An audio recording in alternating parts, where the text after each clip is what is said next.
Hi, writers and friends and writerly friends. Settle in because we're going to talk about writer slumps and sprints.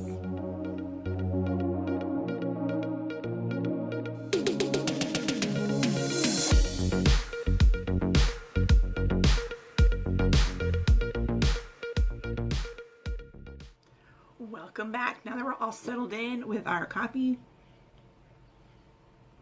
and whatever project you're working on today, we're going to be talking a little bit about writing sprints. It's been a long time since I made a video, so welcome back if you've joined me before. And if you're new, I'm Sarah Walde. You can catch me blogging over at Late Night Coffee Moms about homeschool and indie author life, but I'm also the author of 2 Christian mystery series under my own name, Sarah Walde. So let's dive into writing slumps. It should come as no surprise that any kind of work that you do in your life, you're going to hit some kind of plateau at the very least. And I've come to find out that around March and April, I hit a massive plateau. This is my 4th year actively writing, actively pursuing a writer career. And it's happened this same time of year every year. March, April, something happens. I don't even know if it's really spring fever because I'm not really an outside person, but my motivation to write, my desire to write, my creativity just takes a massive dump, and I am left staring at the blank page and at the blank screen with nothing good to say.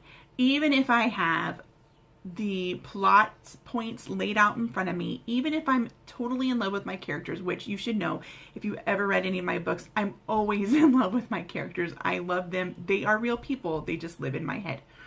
But I still go through these writing slumps. And because it's happened so often and I've been journaling, I've been able to see the repetition.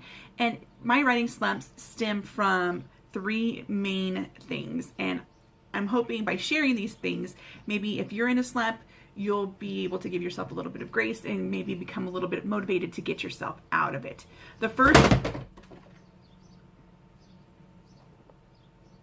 Yeah, that just happened. The first thing I'm going to talk about is stress. Stress. I'm going to move this because it's stabbing me in the back. Stress can take many different forms. It can be good stress, it can be negative stress, it can be all kinds of stuff happening in life. One of the things that I think triggers my stress in this time of year is in the US, it's tax season. So I think I hit a kind of slump when I'm forced to, on paper, look at my income versus my expenses for this career, for this career, for my career in general, and that can sometimes put a big downer on my creativity because it adds another level of stress.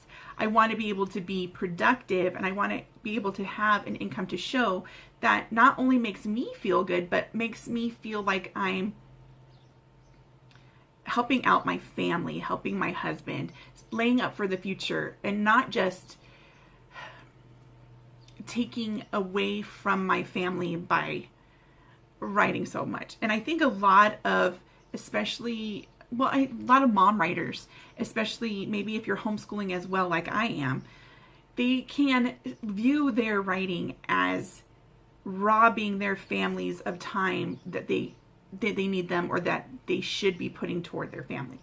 Now, I deal with this. I suffer this. I feel guilty a lot about the time I spend trying to get this work done, especially at the beginning when there's not a whole lot of profit that I can pull out and go, hey, but yes, I spent this many hours and this is how it lays out in dollars per hour, dollars per book, all that kind of stuff. And when it's not quite there yet, it gets really, really hard to see what you're doing, well, at least for me, as worth it, as beneficial, as helping, as substantial, as contributing.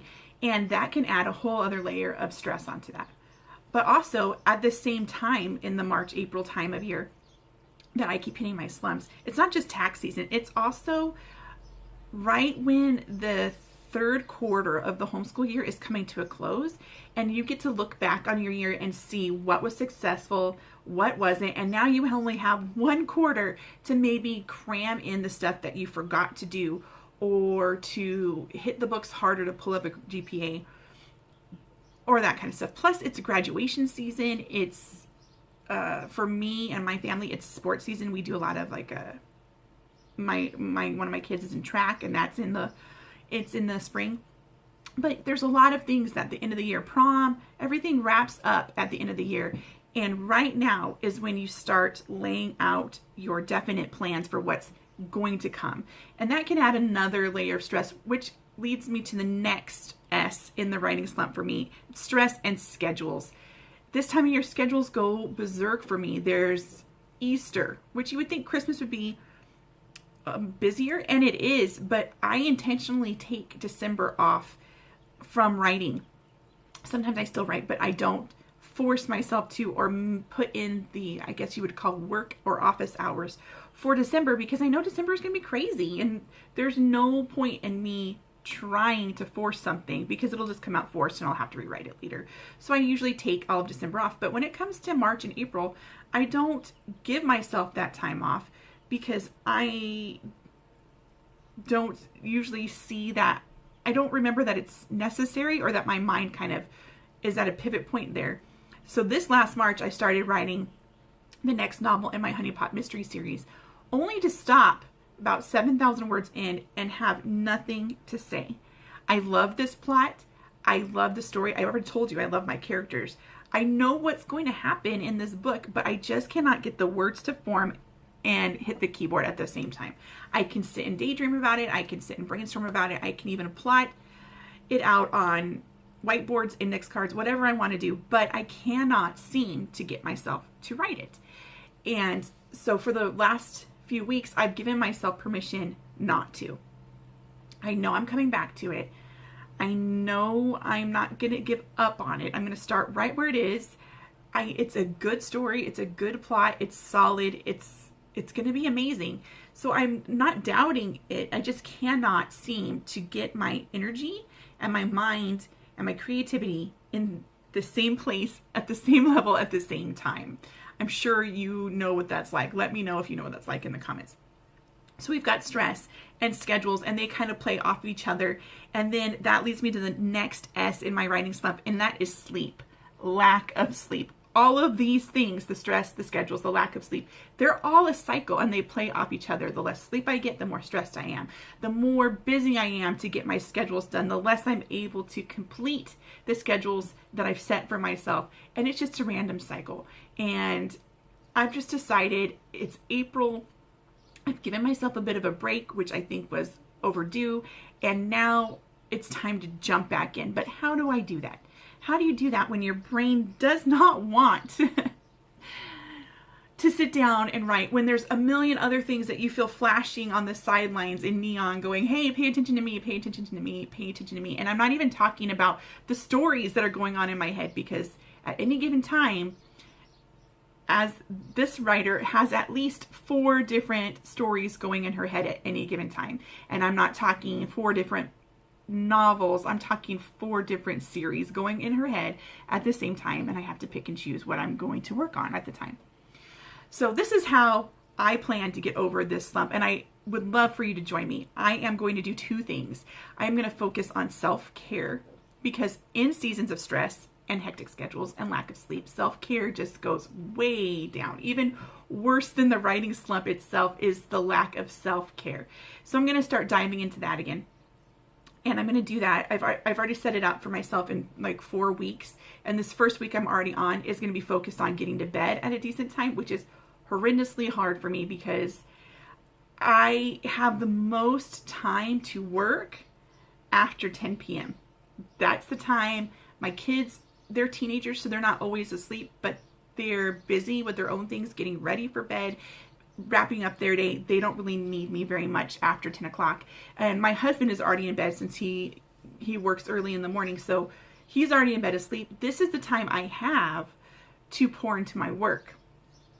However, it does me no good if I'm working all night until 2 o'clock in the morning, going to bed, getting up early, homeschooling the life out of my day, running from place to place, my creativity when I come back to work at 10 o'clock the next night is gone. I don't have anything to pull from. I don't have any energy or any strength or any other things to pull on to get the story written.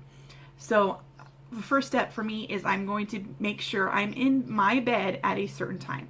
It doesn't mean lights out necessarily, but it does mean I'm in bed and I'm doing something relaxing, whether that's my Bible study, my gratitude journal, or just reading for pleasure. That's what I'm going to be doing. I'm going to be in bed and I'm going to do it at 11. That's really, really hard for me because as my channel's called the Late Night Coffee Mom channel, I'm used to being up. I'm used to having my first fresh, hot, full, solid cup of coffee after about 9 o'clock. And my brain turns on at about 10. So that's really hard for me to do, but I have to start taking care of my sleep so that I can calm the stress that my body has put on itself while my mind has been soaring and get a jump start at my schedules so that I can have creativity when I sit down. And then the next step, other than sleep and self-care, is to start sprinting again. And I'm being extremely gracious with myself. A lot of people do the Pomodoro method where you sprint for 25 minutes, you take 5 to 10 minutes off, and you jump back in. 25 minutes, I've played with this a few times. 25 minutes is too long for me when I'm in this stage of brain fog and writing slump. 25 minutes feels like I will die creatively if I'm sitting at my keyboard for that long. My body cannot sit still that long. My mind cannot sit still that long. I need to be doing something else. So when I am in a writing slump like this, I have to literally force myself to sit down at the keyboard and get to work. And I do this by sprinting for very short periods of time. And this time I'm doing 7-minute sprints, slumps, 7-minute sprints. And this is going to help me get in really fast, get my brain firing, and then I give myself 3 to 5 minutes off from that sprint. That might seem like a waste of time because for some people that's just the warm-up, but I need that warm-up. My brain has been stagnant, at least in this world, in this writing world, for so long that I can't just jump right in. I have to start with one toe in and then put the other foot in. But what normally happens is when I do the 7-minute sprint, I'll stop, I'll push pause, I'll take a couple minutes of a break. Usually I'll get up, I'll go refill my drink, I'll come back and sit down. Sometimes I'll breathe in my essential oil to wake up my brain again, to activate it. This is one oil that I use when I want to sit down and write. I want the scent to be connected to this time. So I breathe that in, it energizes me, and then I'll jump right back in. Normally, when I do this kind of thing, when I do these short sprints, my creativity and my imagination just go berserk, and it does not want to stop. Once I've done at least 1 round, sometimes 2 rounds, my brain will take over, and I will be back in love with my characters, actively thinking about them, actively participating in their story, which is what it feels like to me when I'm writing. I'm participating in their lives. It's not, I'm overseeing it. I'm in it with them. So the 7-minute sprint is just enough time to wake that part of me up. But at the same time, when I tell myself I'm going to sit down for a sprint, it's not scary. It's not intimidating. It's not, what happens if I sit here and nothing comes out? It's only 7 minutes. So if on any given time, at any given day, when I sit down to do my 7-minute sprint, I can't think of the words, I just type anyway. I just keep going. If I pull out 50 words, if I pull out 250 words, I don't really care at that point. It's about getting back in touch with that part of my brain, activating it, awakening it, telling it it's safe, telling it I'm not going to chain it to this desk and enslave it to get it to work for me. It's telling me it's okay. I know that we've worked really hard. I know that you've taken a break. You will get more of a break again, but I'm going to treat you better. I'm going to be nice to myself. I'm going to be kind to my imagination. I'm going to be gentle to my creativity. and I am going to make time for fun. So if I'm doing a 7-minute sprint and all I do for that entire day is that 7-minute sprint, after, in the middle of this writing slump or right when I'm about to end it, that's enough. I can call that a victory because I sat down and started the work.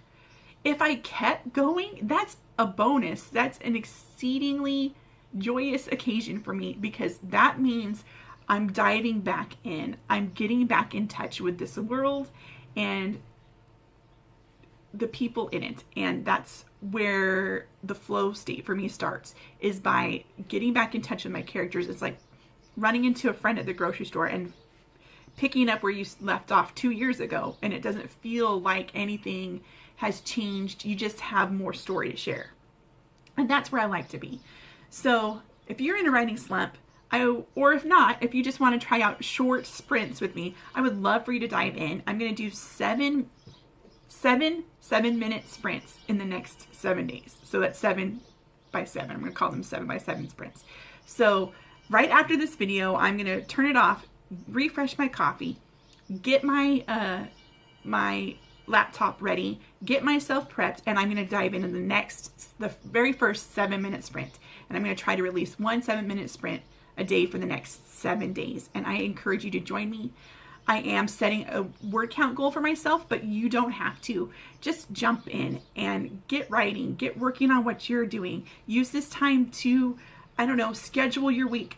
Make a recipe plan for the next couple weeks in the 7 minutes. Fill out your planner. Write notes for study. Sprints can be used on all kinds of ways in any kind of situation where you need to activate your brain, and it's just telling you, no, thank you. So that was a long-winded way to say we're going to start doing sprints. I'm going to shut off the video now, and I'm going to come right back, and we're going to start our next 7-minute sprint. All right. Catch you later. Bye.